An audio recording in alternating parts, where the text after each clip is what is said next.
Welcome. I'm Lars Sage, Gallery Manager of the Art Center of Estes Park. The first exhibit of every year, the Art Center features the artist members who have joined the Art Center membership the previous year.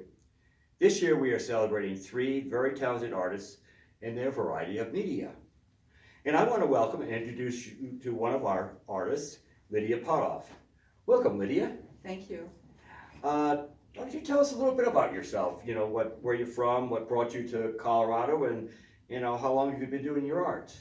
I'm originally from the East Coast, from Maryland, and I came to Colorado in 1973 to go to school, and I ended up staying. I got a degree in fine arts at Metropolitan State University in Denver, and I also had an under degree in graphic design. So when I graduated from school, I had an internship at a company and I went into the graphic design business. I continued to do my own fine art, but basically went into graphic design to make a living and worked for a couple companies. I worked for Celestial Seasonings for a number of years as an art director, and then worked for a company in Boulder called New Hope Communications. I met a woman there, and we both had small children and wanted to do our own business. So we formed a business, Epicenter Creative, and I did that for the next 20 some years. About 20 years ago, I was still doing art on the side, and I had a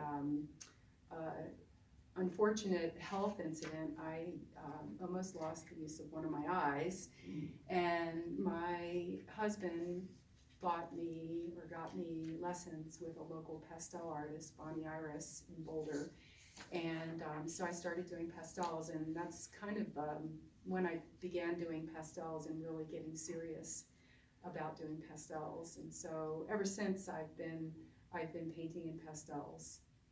Yeah, I was going to say, I noticed you do work in pastels, and what does attract you to this particular medium? Well, my degree was in drawing, and so one of the things about pastels is that you hold them in your hand. It's not like a brush where you're a little bit removed from the canvas. I mean, it's a very tactile, you're right up on the surface of the piece. And there are a lot of, it's a cross between pastel, or between painting and drawing. And I think the immediacy of the medium, you don't have to wait for it to dry. It's just, that's what attracted me to it, is that you can work on it. And one of the nice things versus oils too is when you leave it, you can just leave it. You don't have to clean it up and worry about it drying up. And the cool thing about pastels is that it really is pure pigment. It's just like what's in an oil paint or an acrylic or a watercolor. It's just that it's in a different type of medium that's held together, but it's really pure pigment. So it has all the beauty and the vibrancy, and it doesn't tarnish with age either. So That's good too. yeah, it is. Yeah. Do you work in any other medium? I do. About 7 years ago, I started working in oils, and for probably the first 5 years, I just worked in still life painting. I do a lot of studio still life, and then I decided I wanted to try my hand at doing landscapes. And the last 2 years, I've been studying with several different teachers.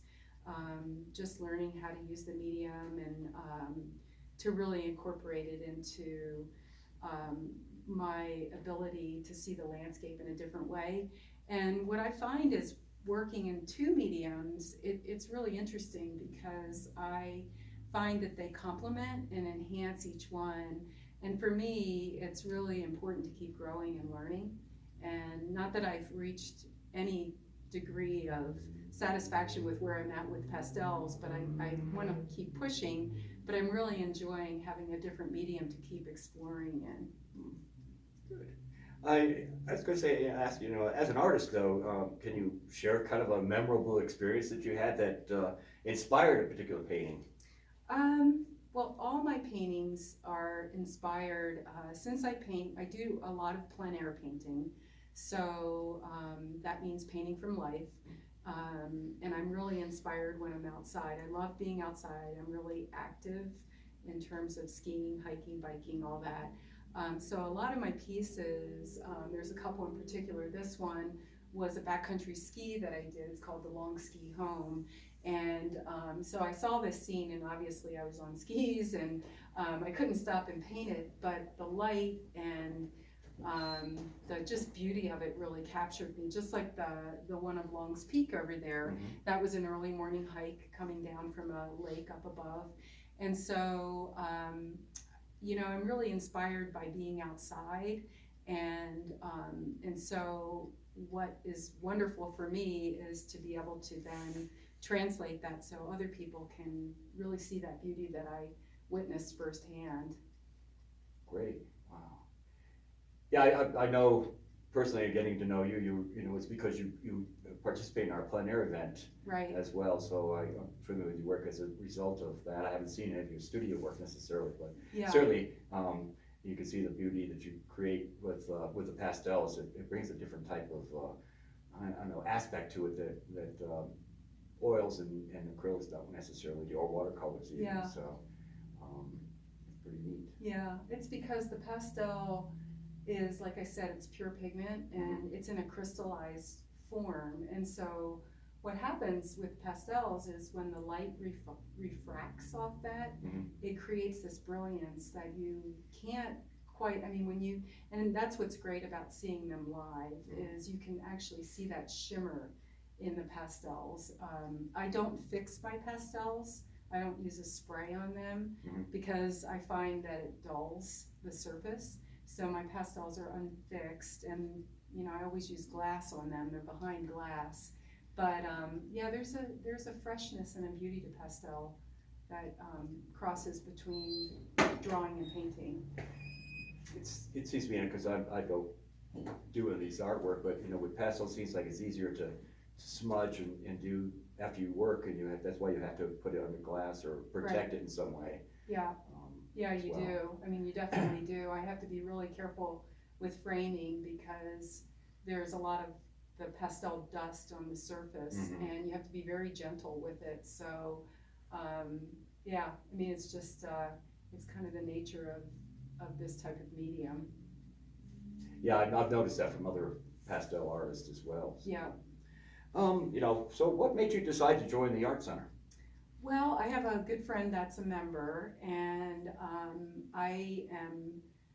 I'm up here. I'm up in Estes a lot, just painting, and I just thought it would be great to join a community of artists that share the love of Estes and the park, and it's been good for me because often when I volunteer up here at the Art Center, I go out and paint, so it's a good excuse for me to be up here and also to get to know the community a little bit better, not just as a tourist destination. It really is a vibrant community that has a lot of people that work and volunteer here that are also artist members.